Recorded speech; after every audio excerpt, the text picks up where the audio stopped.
ഡൽഹി മുഖ്യമന്ത്രി അരവിന്ദ് കെജ്രിവാളിന്റെ വീട്ടിൽ ക്രൈംബ്രാഞ്ച് സംഘം. ബി.ജെ.പി നേതാക്കൾ 25 കോടി കോഴ നൽകി എ.എ.പി നേതാക്കളെ സ്വാധീനിക്കാൻ ശ്രമിച്ചുവെന്ന് ആരോപണത്തിലാണ് അന്വേഷണം.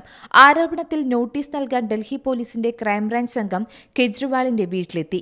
എ.എ.പി എം.എൽ.എമാരെ ബി.ജെ.പി പ്രലോഭിച്ചെന്ന കെജ്രിവാളിന്റെ ആരോപണത്തിൽ അന്വേഷണം ആവശ്യപ്പെട്ട് ബി.ജെ.പി പ്രതിനിധി സംഘം പോലീസ് കമ്മീഷണറെ കണ്ടതിന് പിന്നാലെയാണ് ക്രൈംബ്രാഞ്ചിന്റെ നടപടി. ആരോപണത്തിൽ പ്രത്യേക അന്വേഷണ സംഘത്തിന്റെ അന്വേഷണം വേണമെന്ന് ബി.ജെ.പി പ്രതിനിധികൾ ആവശ്യപ്പെട്ടിരുന്നു. കെജ്രിവാൾ സർക്കാരിനെ താഴെയിറക്കുമെന്ന് ഭീഷണിപ്പെടുത്തി പാർട്ടി വിടാൻ 7 എം.എൽ.എമാർക്ക് ബി.ജെ.പി 25 കോടി രൂപ വീതം വാഗ്ദാനം ചെയ്തതായി ഡൽഹി മന്ത്രി കഴിഞ്ഞയാഴ്ചയാണ് ആരോപിച്ചത്.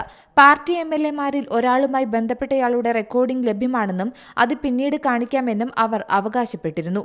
തന്റെ പാർട്ടിയിലെ 7 എം.എൽ.എമാരെ ബി.ജെ.പി ബന്ധപ്പെട്ടിട്ടുണ്ടെന്ന് കെജ്രിവാളും എക്സിൽ പങ്കുവച്ച പോസ്റ്റിൽ അവകാശപ്പെട്ടു. ഡൽഹി സർക്കാരിനെ താഴെയിറക്കിയതിനു ശേഷം തെരഞ്ഞെടുപ്പിൽ മത്സരിക്കാൻ എം.എൽ.എമാർക്ക് 25 കോടി രൂപയും ബി.ജെ.പി ടിക്കറ്റും വാഗ്ദാനം ചെയ്തതായും ആരോപിച്ചു. 7 എ.എ.പി എം.എൽ.എമാരും പാർട്ടി വിടാൻ വിസമ്മതിച്ചതായും കെജ്രിവാൾ കൂട്ടിച്ചേർത്തു. News desk C Malayalam news.